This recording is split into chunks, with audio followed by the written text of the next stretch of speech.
In 2017, I had a plan to meet up with Mitch and Doug once again at Death Valley. But that expanded to more, what I'd call SWEX, an exploration of the Southwest. Over 2 weeks, I'd traveled to such places as the Gila National Forest, 10 degrees. This is slippery. Nice under here.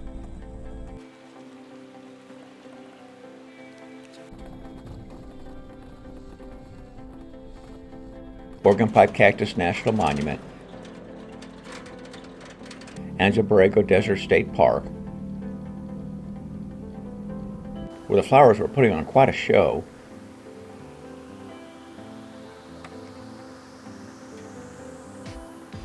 Joshua Tree National Park, and there's one mining shaft.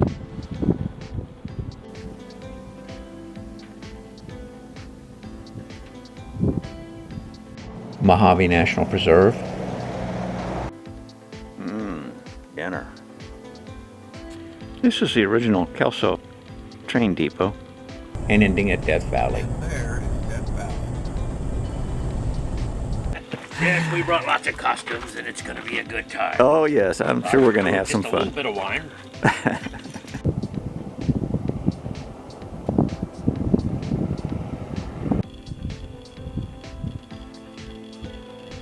Making me nervous. I've got pucker marks on your seat. Oh gosh, look at this.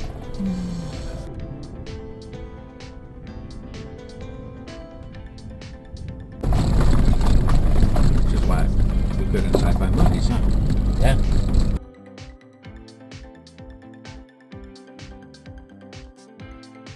Next up would be a similar trip, but this time to the southeast. I called it SEEX.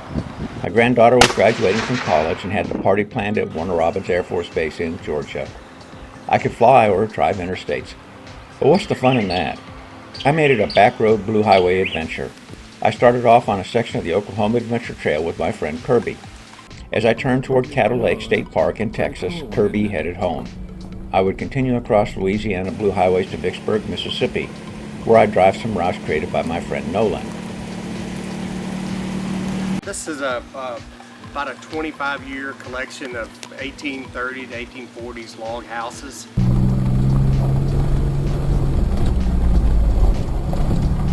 He even let me stay at a lake on his property one night, one of my best nights camping ever. Wow, look how the kudzu has just taken over here. More blue highways across Alabama There's a and little once in trail clearing. Georgia that Georgia traversed to north of Atlanta before finally taking to interstates. My youngest daughter, who'd flown in, and I would visit the CDC in Atlanta and the Warner Robins Air Force Base Museum. In total, another 2-week adventure.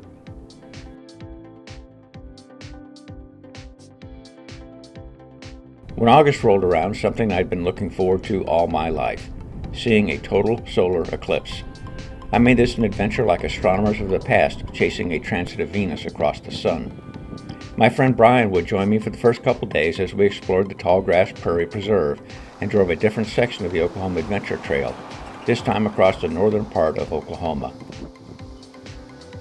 I'd then drive those backcountry blue highways across Kansas and Nebraska, exploring the sandhills and visiting Carhenge, a nice sun-focused attraction.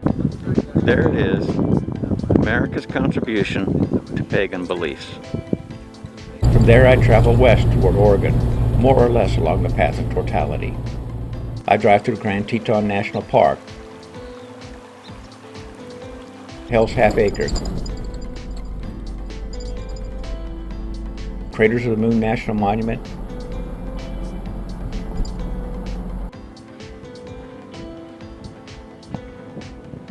and up to Hat Point Lookout above the deepest canyon in North America. Great view from up here. Look at these steep cliffs.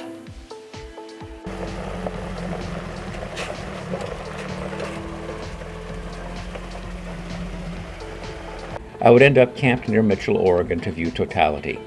I'd be met by a number of overlanding friends and their families, including Jack, Tad, Chuck, John, and Russell.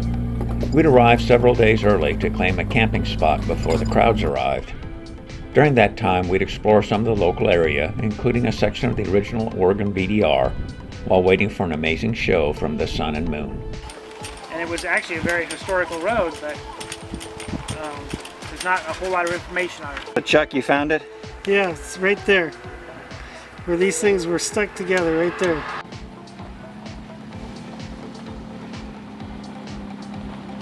Okay, Josh is gonna pull forward, and we're gonna try pulling this tree from this side to get it clear of the road, and then that way I can pass under it.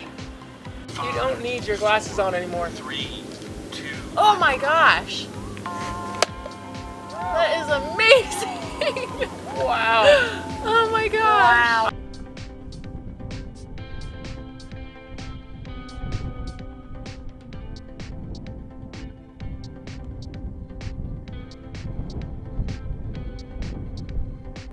In total, I'd spent 2.5 weeks on the trip, ending the back road travel only after I had an engine and coolant problem while departing the ferry across Lake Powell.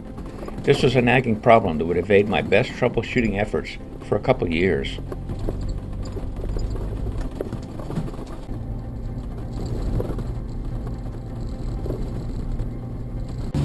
I hit some road construction on a steep incline, and the Jeep does not like that.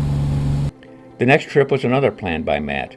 We would further explore the Canyonlands Maze District. Tad, Chuck, Ray, Adam, and Mason would join us. We divided up into 2 crews to comply with the park rules on number of vehicles traveling and camping together, but would rotate folks around so everyone spent time with everyone else. That was the plan.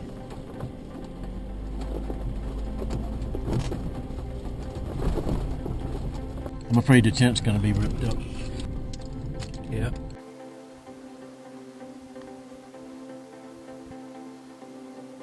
What are you cooking there? We're cooking up a little pronghorn steak, a little backstrap. Where'd those come from? I got those in the Panhandle, Oklahoma. On the 3rd day, I experienced severe abdominal pain. Adam, a registered nurse, suggested that I might have a hernia, and that could quickly become life-threatening. Cutting the trip short, Ray and I left that morning and headed back to Oklahoma. I'd see my doctor, and a couple weeks later had surgery to repair a double hernia. Adam's advice was spot on.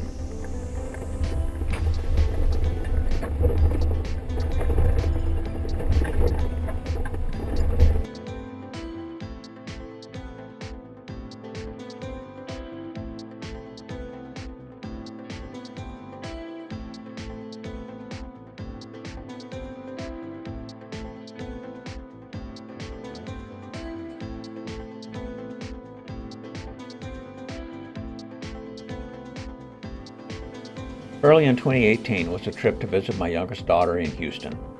We'd enjoy exploring and photographing Brazos Bend State Park, the Sea Center Fish Hatchery, Rothko Chapel, and Menil Museum.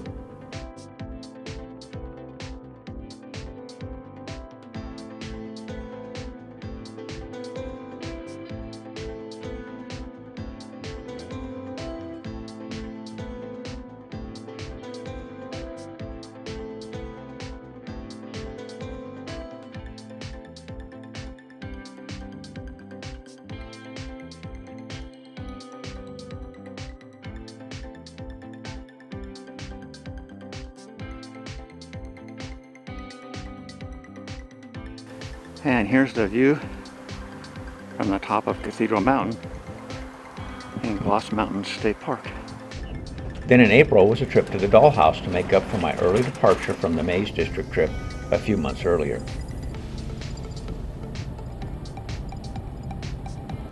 Yet another trip exploring those back roads between the overlanding goal and my home. Once in Utah, I'd meet up with Jack and his family and Matthew and his wife. We'd spend a day on Cathedral Valley Loop in nearby Capitol Reef National Park before heading out for 3 days in the Dollhouse area of Canyonlands National Park.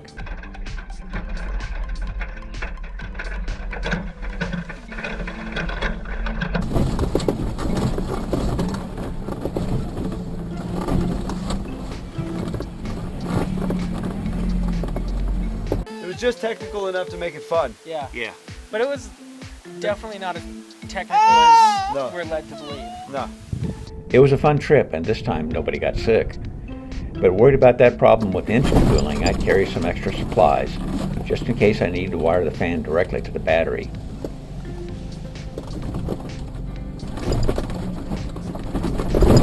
Whoa. Whoa. In May, I finally figured it out. A relay that I used for my engine fan off mod had a carbonized contact. In May and June was another trip to visit family, but I continued my adventure travels to such places as White Sands National Park, Bosque del Apache,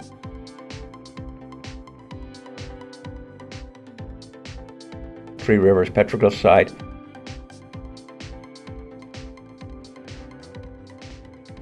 and Sonoran Desert National Monument.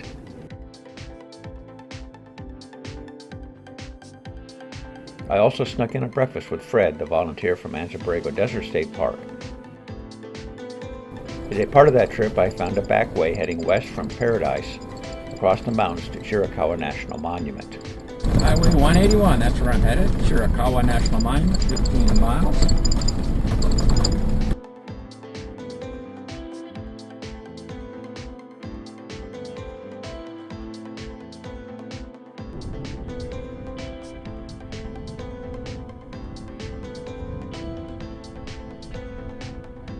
You must have seen the weather warnings I sent you about fires and wind and so on.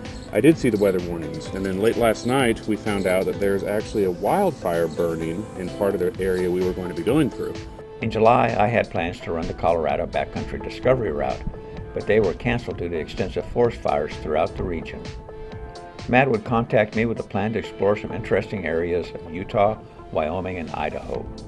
The result would be a week-long adventure, also with Tad and Dean, beginning at Hanksville and ending near Bear Lake on the Utah-Idaho border.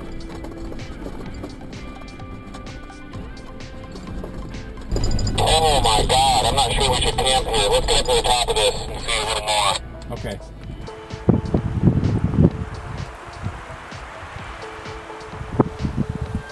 While there was a forest fire near part of the route, it did not directly interfere with our travel plans. Dog. Yeah, probably had him run the entire way.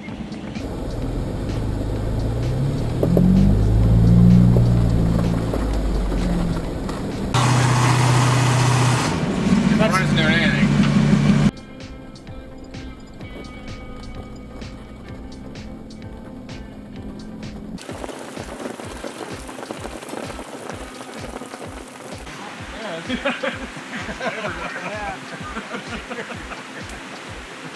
I think this is the squiggly part. Let me see that shirt of yours. So this Overland Textile Company shirt? Yeah. Yeah, it's a pretty good looking Jeep on there, isn't it? Yeah, isn't it? It looks kind of, I've seen that Jeep before. familiar here. We spent 2 of the nights in a couple guard stations along the route, which was a much more comfortable experience than tent camping. Freshly showered? I feel so clean. No. Thank you for that, Matt. You're welcome. Even though it was a cold shower.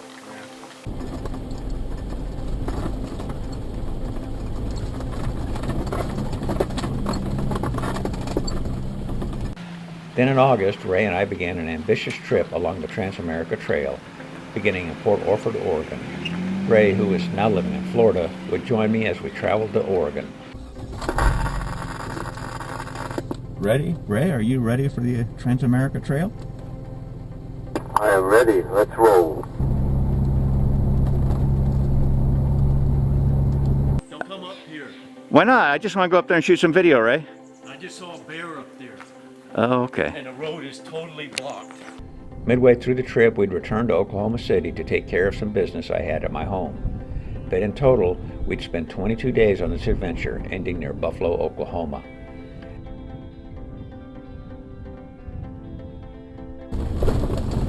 First gear is your friend.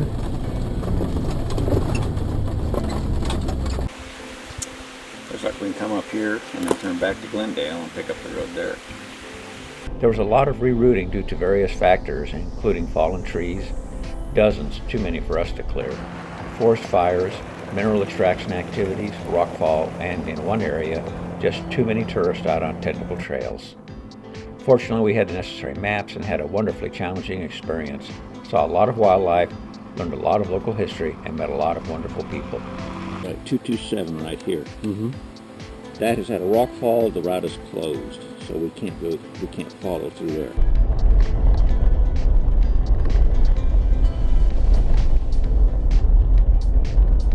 Let's not break it. It's not moving at all. We've gone about 25 miles since our MacGyver fix, so we're doing pretty well. Just an old mining town that we're passing through as we're hobbling down the mountain.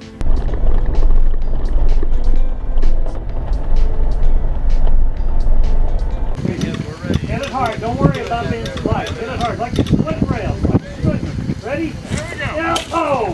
Wait a minute.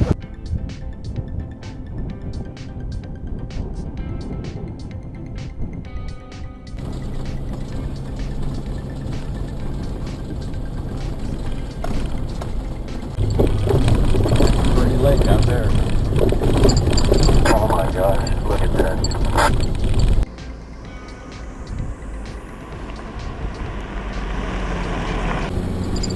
Thank goodness for 2-speed transfer cases.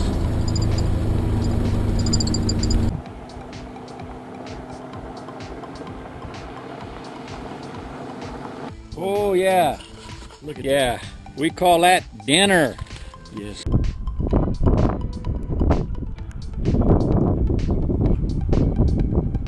So this is our campsite in the San Ysabel National Forest. And we found one with a really awesome view. Look at this. Well, Ray, we finally got you where you belong, huh? Exactly. They caught up with you. Exactly.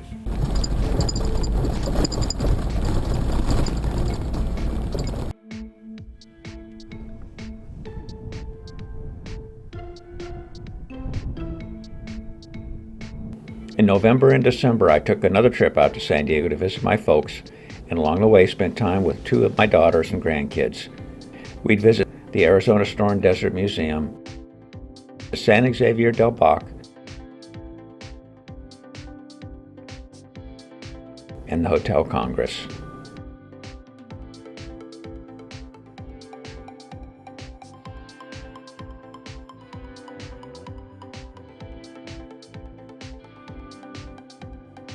One day at a local bank, I told the clerk, who overlanded with her husband in a Jeep Liberty, about my YouTube channel. The next week I received a UPS delivery, delivered by her husband. In late December, I'd take a trip to Houston to visit my youngest daughter over the holiday season. Yet more of the sights in the Houston-Galveston area, including a beautiful Hindu temple,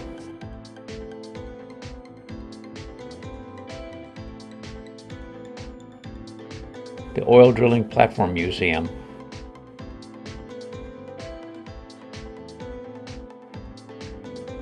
the Train Museum,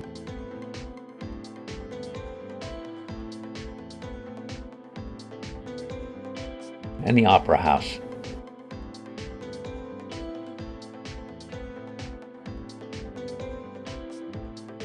Then I headed to Florida to visit Ray.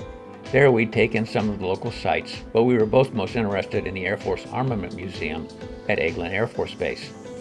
They had on display one of the Airborne Battlefield Command and Control Center capsules that Ray and I used to fly on during the Vietnam War.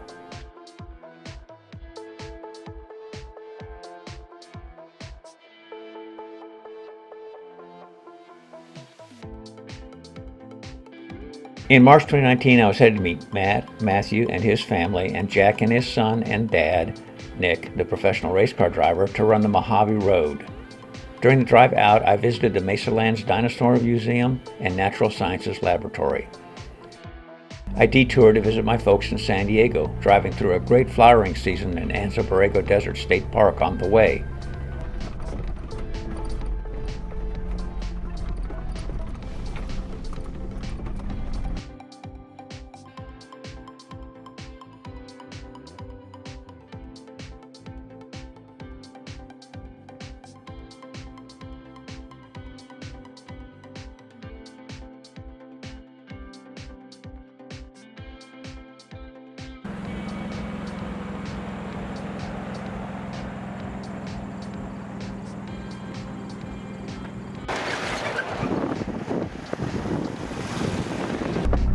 You know what, Nick? I think you were spot on about that being a little bit more of a treacherous area for horses and wagons.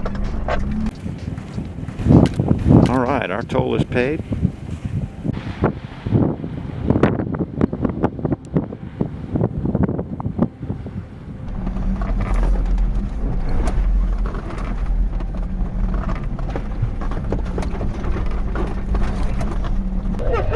Thing in this book, they were talking about the travelers back in the old days when they came through with wagon trains. There was lotion in the box. I had just asked Matt this morning if he had any lotion. He said no. Very often.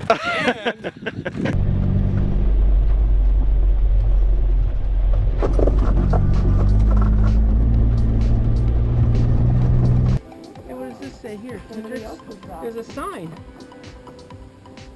Okay.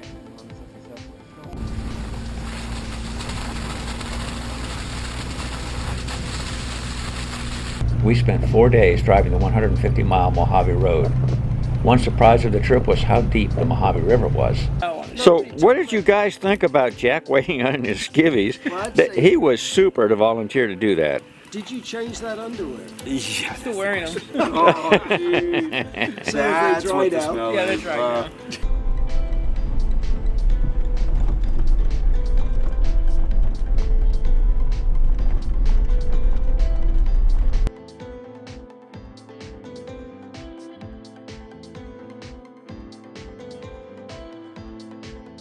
In April, I was off to Big Water, Utah to meet up with Matt, Tad, and Dean. We would spend a week driving from there through Grand Staircase Escalante National Monument, around the Henry Mountains and through Cathedral Valley Loop, then down to Grand Canyon National Park, passing through Cottonwood Canyon and House Rock roads.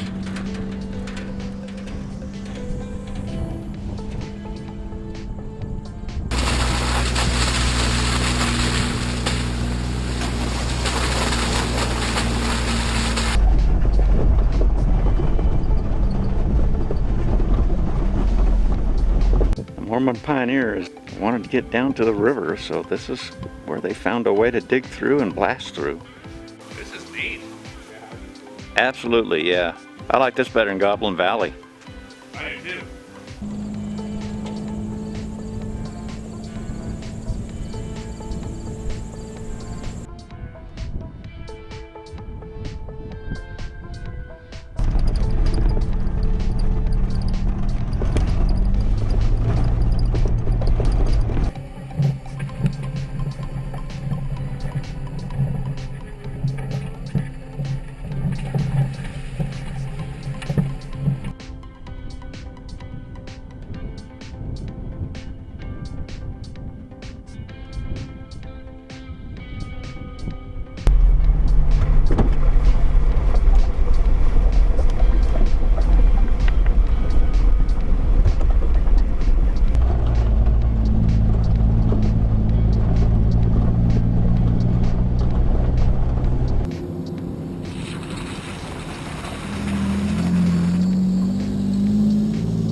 The scenery was spectacular, but an unexpected delight was seeing condors, with a biologist to describe what we were witnessing. This bird was released in the fall.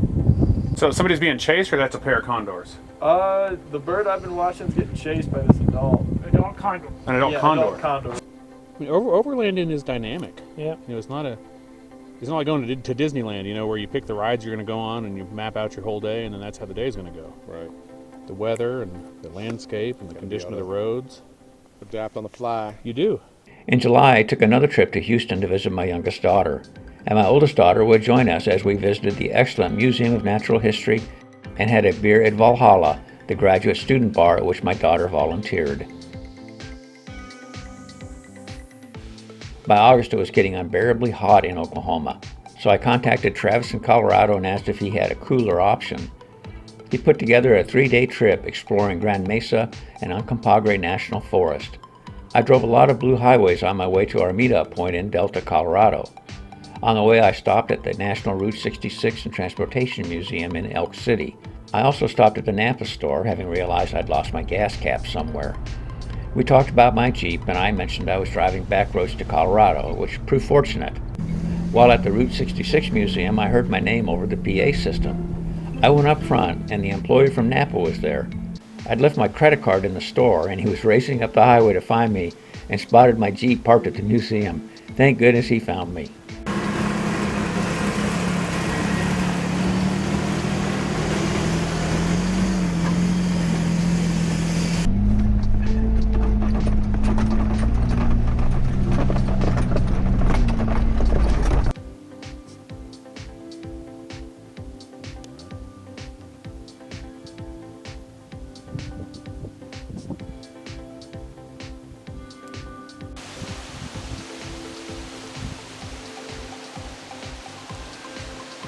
Take 500 up here and we'll be able to continue on up Love Mesa and then down Dry Mesa Road. A little Virga, rain not hitting the ground. It's nice. Yes, it is.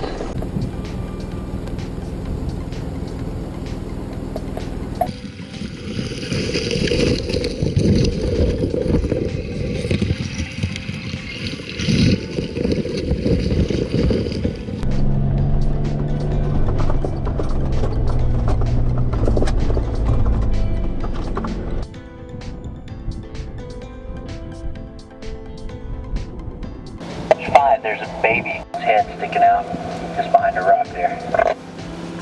Yeah, I think I see it.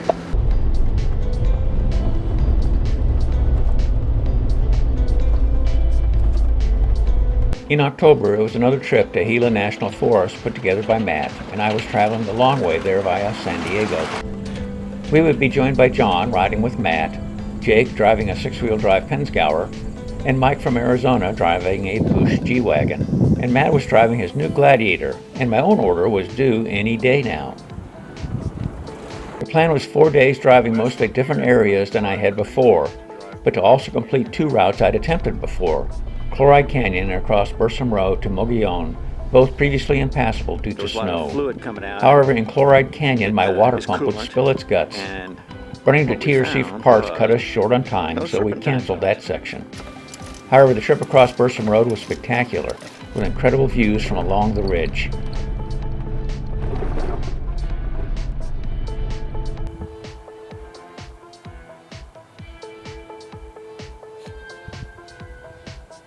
By an ambulance. Yeah. I was like, damn, Chuck, that's pretty hardcore. The 6x ambulances are detachable.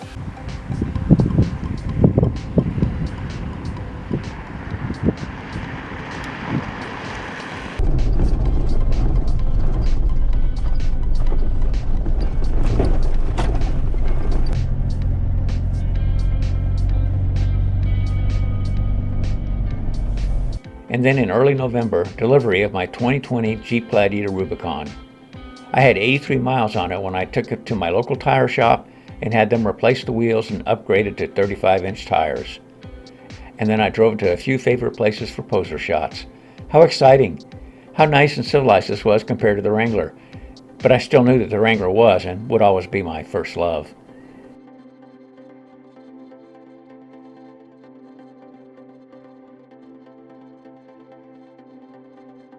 In November, I once again visited Houston and drove the Gladiator, of course. My youngest daughter and I took the Level 9 tour of the Houston Space Center. That afforded us access into parts of the facility normally only seen by the public from special viewing areas. Another interesting sight was the Houston Underground Cistern.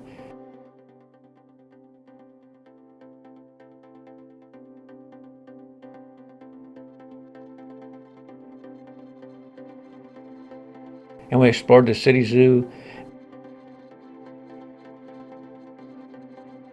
and the Arboretum and Nature Center.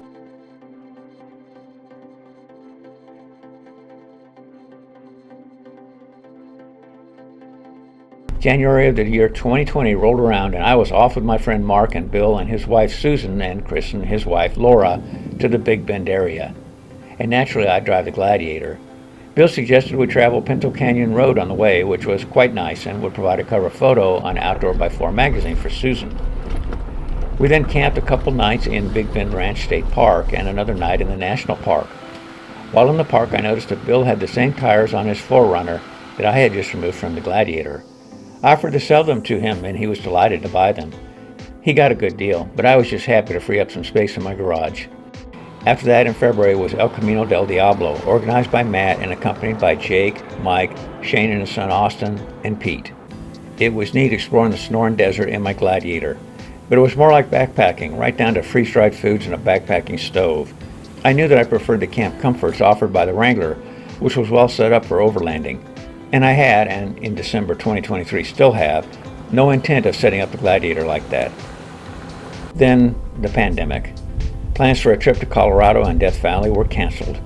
By August, I was getting stir-crazy. I asked a group of friends if anyone was interested in running the Transamerica Trail starting in Buffalo, Oklahoma, where Ray and I had terminated.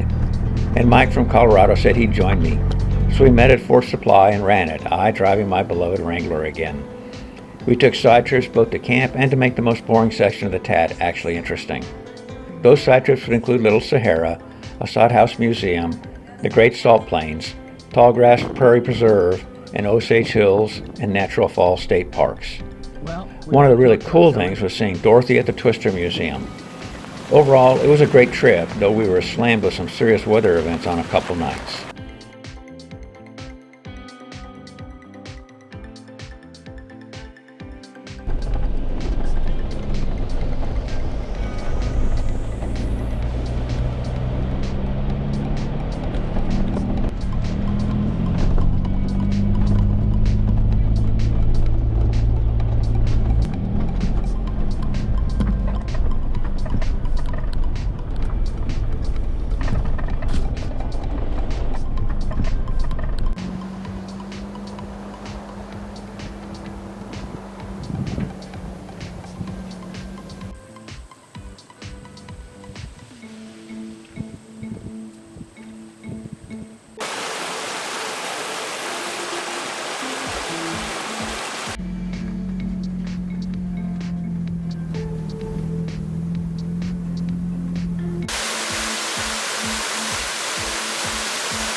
Well, I figured if I drove around, I'd find you.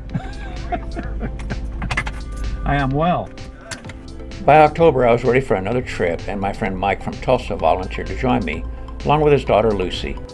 We drive the southwest section of the Oklahoma Adventure Trail, beginning near Sealing and continuing 4 days, terminating after summiting Mount Scott and the Wichita Mountains National Wildlife Refuge and heading to Ann's Country Kitchen for an early dinner.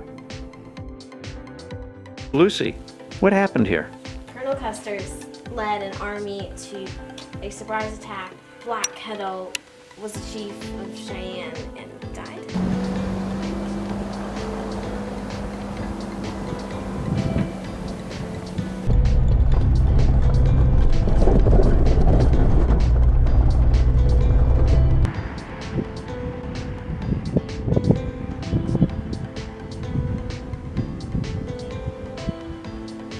Looking at the stage over here, and you wonder when this was an active auditorium basketball court.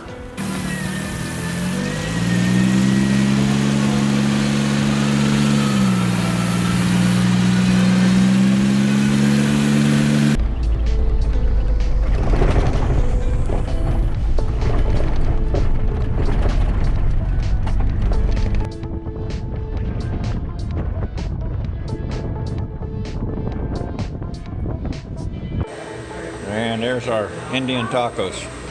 Very good. Did you get the thumbs up approval? Oh yeah, definitely.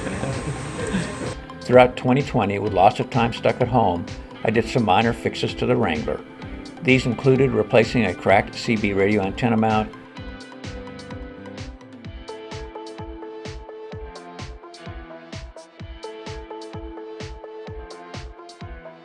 adding a Jim Res radio,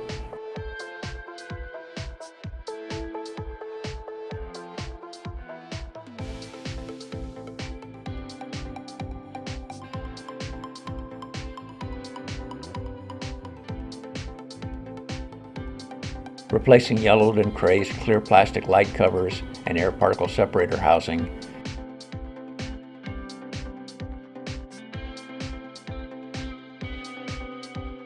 and dried and cracked floor drain plugs that had seeped a couple tablespoons of water during that Mojave River crossing a year earlier. In October, we were hit with a severe ice storm, making 2 Jeepsicles in my driveway. The Wrangler looked better in icicles.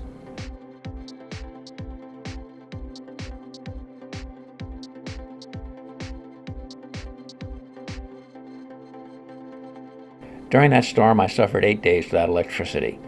I used a Wrangler inverter, which I could run with the engine off until the aux battery voltage ran too low, to provide a small amount of 120 volts AC to power my 2 aquariums, a couple lights, and recharge my phone. The food in my refrigerator was a loss. I was more concerned about the livestock in my aquariums. I would end up replacing the Wrangler battery isolator because it started acting up after that incident.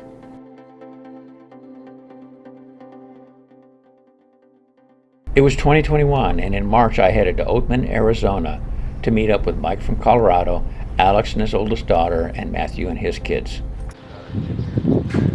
The best little ore house in town. We were running the southern section of the Nevada Backcountry Discovery Route.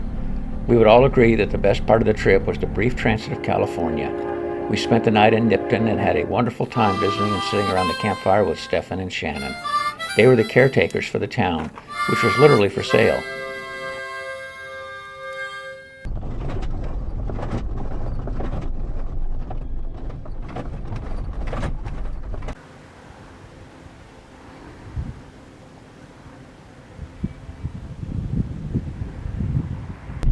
We are up to 4,800 feet in elevation and climbing.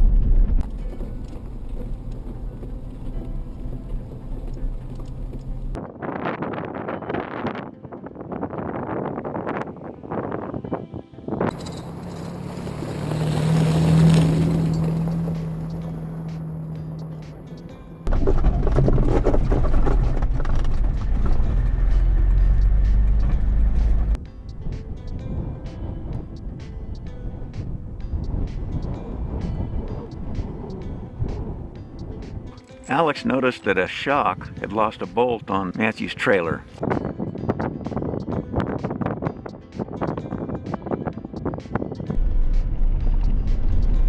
That's incredible.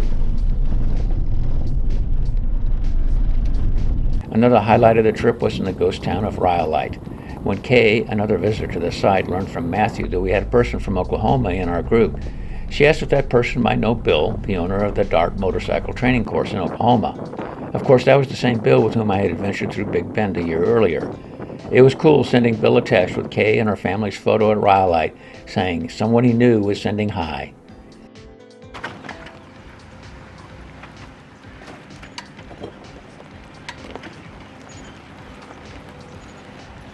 But like you said, don't get too relaxed. There could be a fresh fallen tree. Yeah, exactly. This is a fun little canyon. We'd ended Tonopah, saving the rest of the NVBDR for warmer times when the passes up north would be open. This is Miss Brandy. She has served Alex and I a ginger ale to have. We are the oldest continuously running bar. During the drive home, I'd travel some especially remote blue highways across Nevada.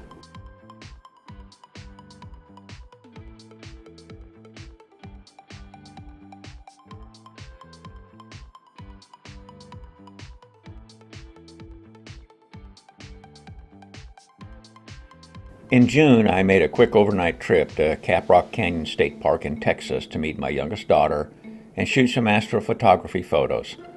Only my second attempt at that using her tracking telescope mount. Then in July, I was off to Wyoming to meet Tad, Travis, and Kid and run the Colorado Backcountry Discovery Route, the Cobbler.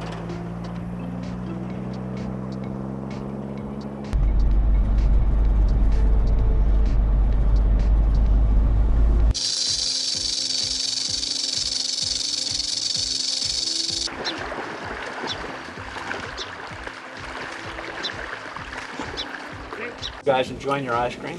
I already finished mine. It was delicious. Still working on mine. Rocks on the ride are pretty colorful.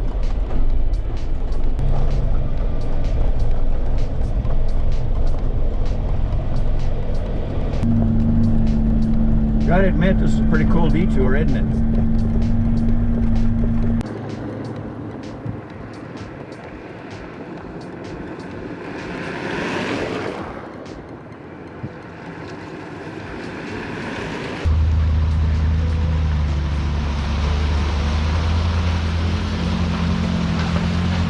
More beaver action right there.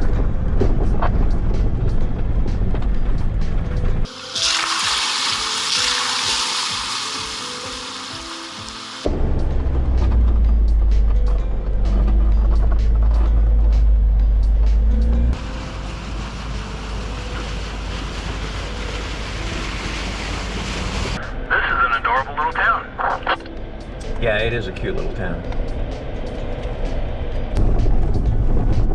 Man, oh man, oh man, look over at 3 o'clock.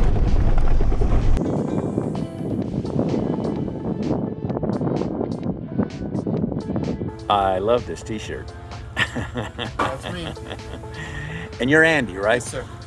It was a wonderful trip, though there were several fires along the way, which necessitated a bit of rerouting on our part. And there were several days of heavy rainfall that stopped us on our last planned night due to a rock fall on a narrow ledge near Lake City. Okay, and that is the road to with the copter, the Colorado Backcountry Discovery Route is. Yeah. Okay. But it was a fantastic experience as we crossed Hagerman, Weston, Cumberland, and Los Pinos passes. And that northern part was far less busy than the area south of Lake City would have been. Kid thinks he's found us a good campsite up here.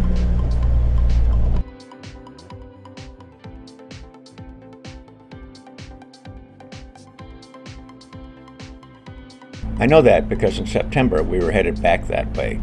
That is, there was a gathering of wanderers and a few dozen friends from around the country in the Idaho Mountains near Monticello, Utah. I'd organized a group including Mike from Tulsa and his dad, David, and daughter Lucy, and Hunter and Jenny to make a several-day overlanding adventure to the meetup. I'd cobbled together a route that included segments of the Copter and the Tat. We'd drive up Catlin Volcano. Don't get excited, it's paved all the way. Across Johnson Mesa and Medno Pass into Great Sand Dunes National Park, then along the Cobbler/Tat west of Lake City most of the way to Monticello. Gotta have that coffee.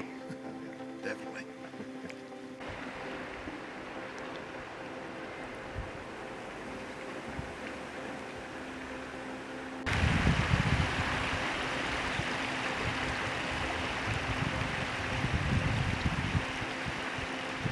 We'd also crossed Cinnamon, Hurricane, California Corkscrew, and Ophir passes along the way. It was a beautiful drive into alpine elevations, but very busy.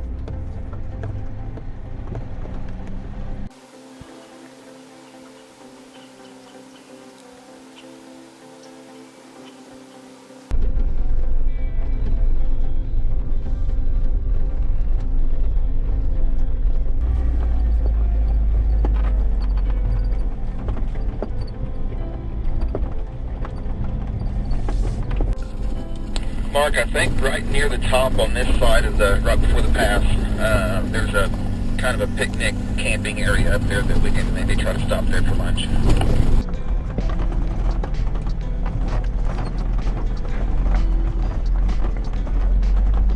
We're getting ready to make some beefsteak sandwiches. Ah, that sounds good. I'm trying not to remove any fingers while I do this. The road surface changed quickly.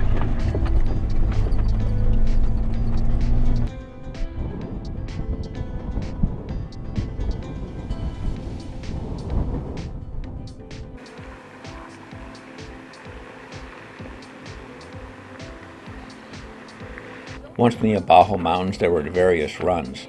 I organized a trip on Elephant Hill Trail, exiting via Bobby's Hole, and 7 other Jeep owners would sign up.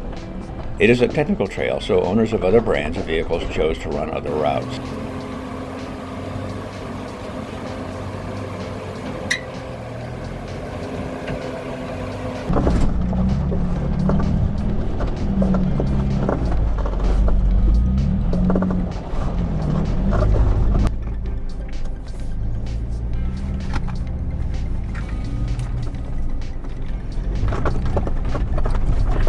The next day I'd explore with Eric, whom I'd met in Salt Lake City while running the TAD, and Dean, the area around Bears Ears National Monument, Moki Dugway, Gooseneck State Park, and Combe Ridge. It was great meeting old friends and putting faces to folks I knew from a small Facebook group. In November, an online friend, Chad, asked if I'd be interested in validating a project he was working on to create a route that circumnavigates Oklahoma. He also asked Mike from Lawton, and we were both excited to join him. Now, I'd met Mike in Lawton when I had to drive down there to get my COVID shot. There was this well-built Wrangler out there in the parking lot, and I waited for the owner to show up, figuring he was inside getting his own shot. And it turns out that Chad and Mike had never met either, though both knew each other as avid birders. Anyway, we'd start driving the proposed route on weekends over the next couple of years. Okay, I'm videoing this now. Yeah. And action. That's what you were waiting for. Catch a fish.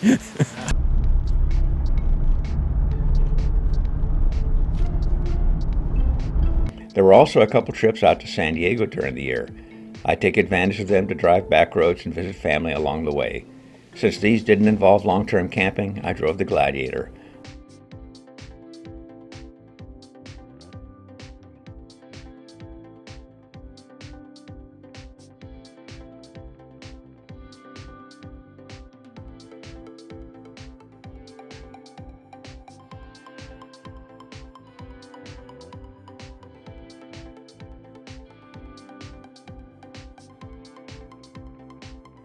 I also made a few repairs to the Wrangler during the year.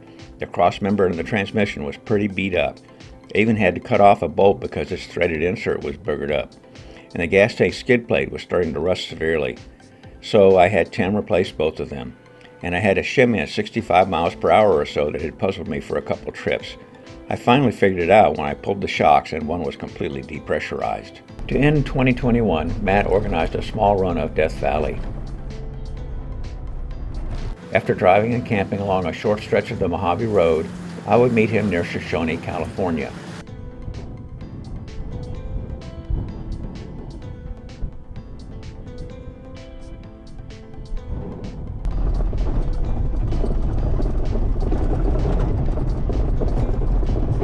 And he was driving his new Extreme Recon Rubicon.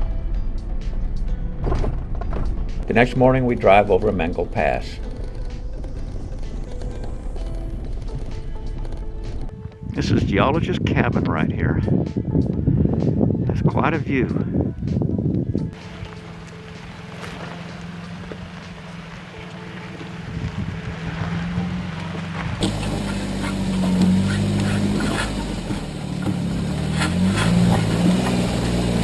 However, severe winter weather was in the forecast, so we changed plans to stay at lower elevations and explored some of the NVBDR.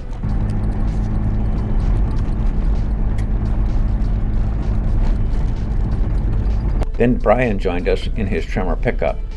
We'd camp at Mosaic Canyon, Teapot Junction, and on BLM land near Beatty during the trip.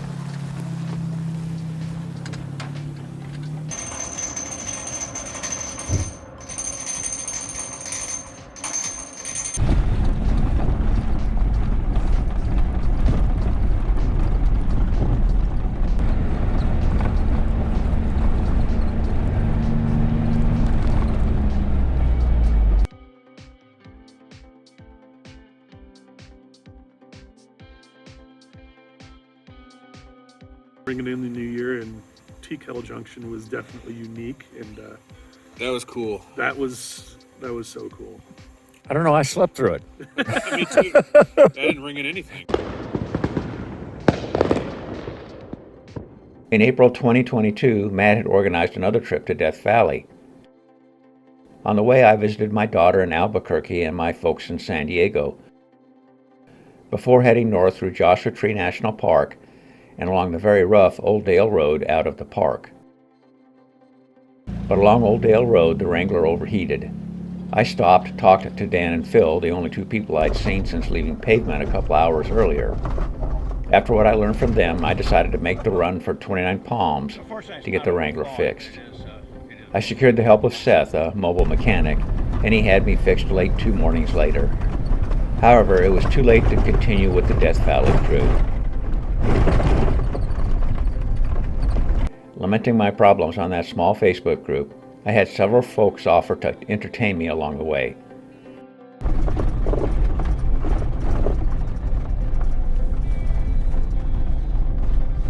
So I'd visit with Eric and meet his wife Mindy in Green River, Utah. They were headed to Moab, and it was easy to coordinate a meetup for lunch. Then I'd continue to Grand Junction, Colorado, where Travis took me on a guided tour of Colorado National Monument, a park where he was a ranger before resigning.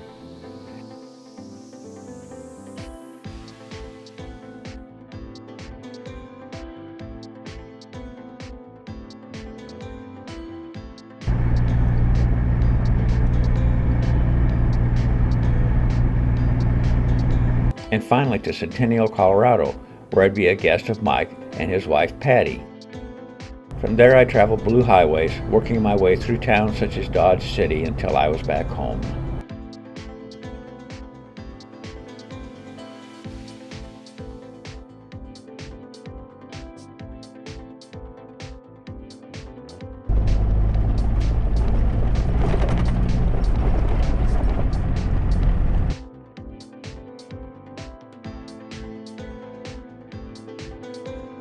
It was June, and right off the bat, on the way to meet with Matthew and Alex and finish the NVBDR, I had a malfunctioning fridge. Matt and Alex said they could carry some cold foods for me, so I tossed out what wouldn't survive and replaced that once we met up in Tonopah.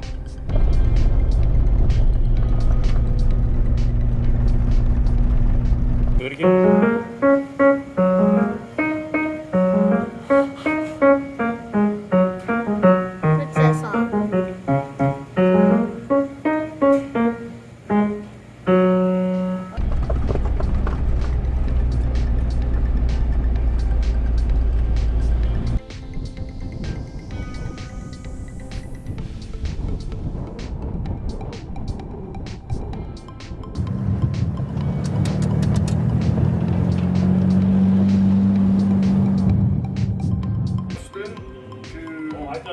Big Creek to Kingston.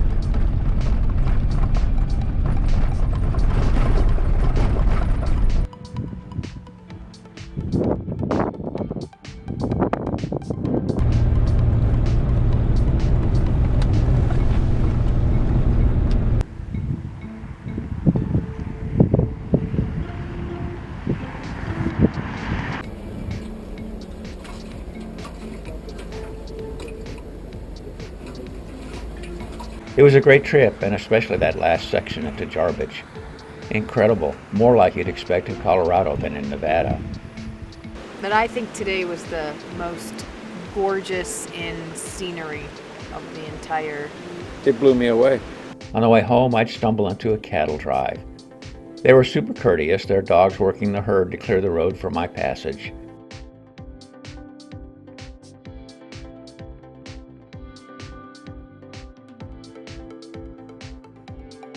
I'd also stop at the Cosmosphere in Kansas, a great museum with a large amount of Soviet space hardware on display. A guy was in town from Washington to pick up a motorcycle he used to own and had just bought back.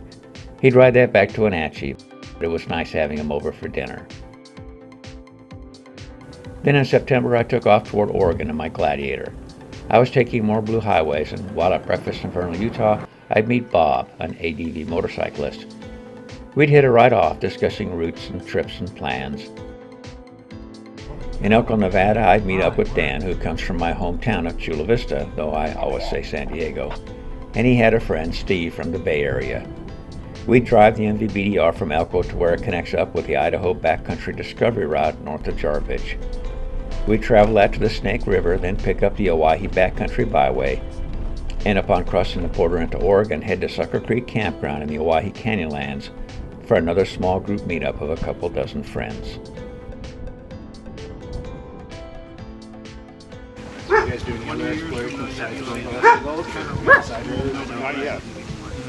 We spent several days there exploring Leslie Gulch, Jordan Craters, Birch Creek Ranch, and other areas of the incredible landscape.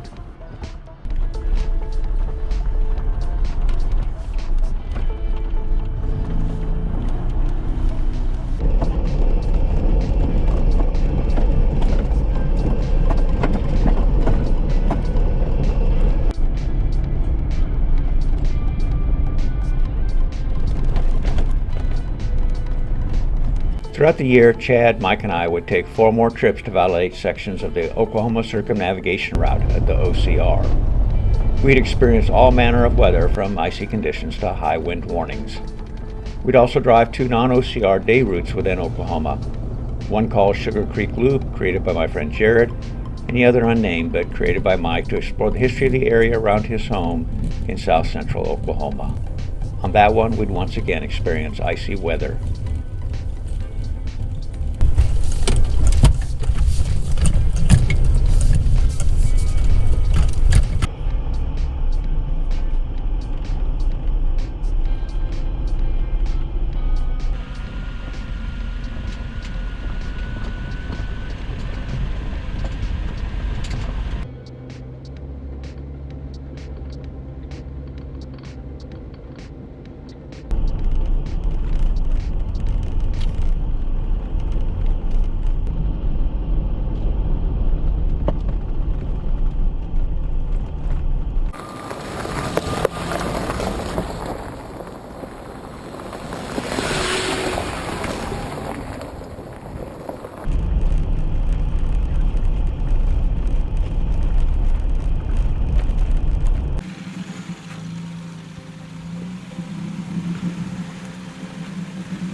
Throughout the year, I'd have some notable repairs and upgrades to the Wrangler.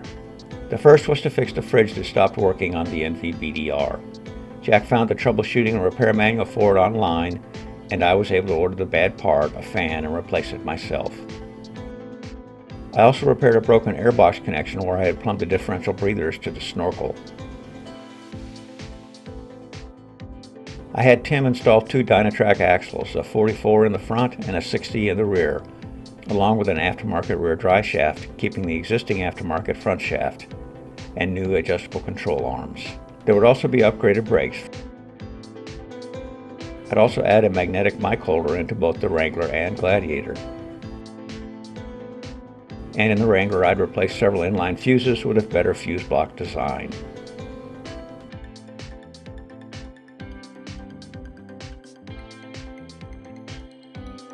In April 2023, I'd head out to San Diego in my Wrangler to visit my folks and meet up with Dan and his friend Brenda.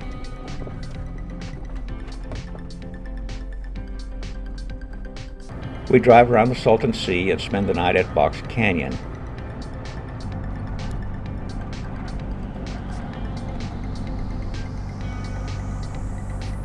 The next day, we'd drive through Joshua Tree National Park and out via Old Dale Road, this time with no drama of an overheating Wrangler.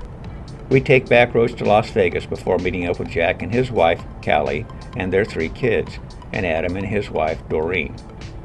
From Hurricane, Utah, we'd drive out to Toro Week and brave winds to explore the edge of the Grand Canyon.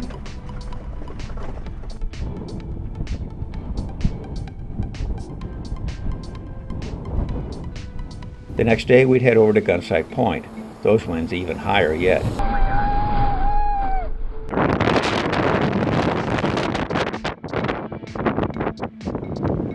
It would snow overnight, and we'd cross over to the eastern side of the park and head south toward it to camp on the edge above Marble Canyon.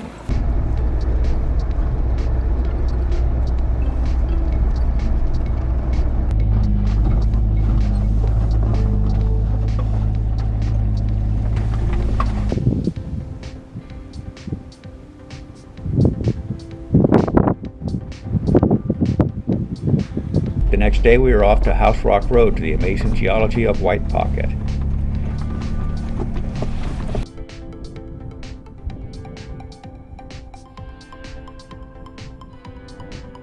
After a night there, we were off to BLM land along Cottonwood Canyon Road.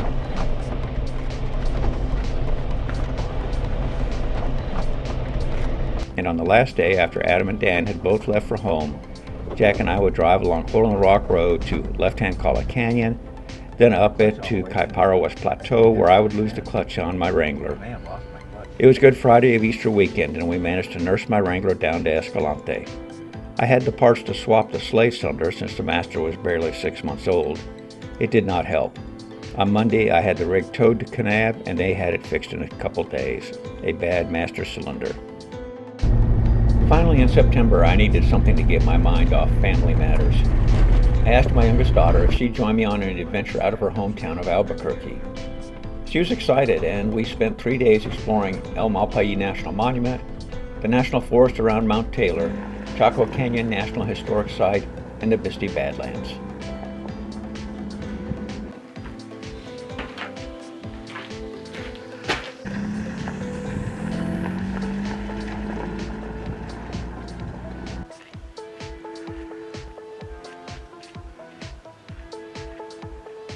During the drive home, I'd visit the Route 66 Auto Museum near the New Mexico-Texas border on I-40. This is an outstanding collection of automobiles from the era, and the price is right, totally free. In October, Chad contacted Mike and me with an offer to continue to work on the OCR. Naturally, we'd join in, especially since the route was almost completely validated. We'd spent 4 days driving most of what remained. There was a lot of history along this section that we couldn't just drive by. The only remaining section of Route 66's Ribbon Highway, Sequoia's Cabin, Fort Smith, Natural Dam, and Spiral Mounds all demanded time to visit and explore. We did not finish validating the OCR. There is still a small section left. There is so very much to explore on this amazing planet once you get past driving direct to the trailhead, driving your planned off-road route, cooking your meals, and camping for a night or three. So get out there and explore your world. Meanwhile, a few closing thoughts. I hope that it comes through all of my meandering talk that I have had a ball with my Wrangler. She has some warts here and there. I go to rigs and coffee and other group gatherings, and other than friends who know me, no one is really interested in what this old man and his rig have to share about our overlanding experience. And I'm okay with that. Let them admire those pristine, low-mileage vehicles that have many stories yet to come. My wife died many years ago, but if she were alive, I'd no sooner give up my Wrangler than her. They are both keepers, and worth more to me than I can imagine to anyone else. Every scrape, scratch, dent, and gouge has its own story to share. Some damage and wear was too much to bear, so I did repair those. But there is something that my Jeep has that those shiny rigs at car shows don't. Not yet, anyway. Patina that testifies to character. I want to thank you if you've made it this far into this old man's musings. All of my viewers are special to me. May your journeys be as fulfilling as mine have been to me. Safe travels. Explore your world.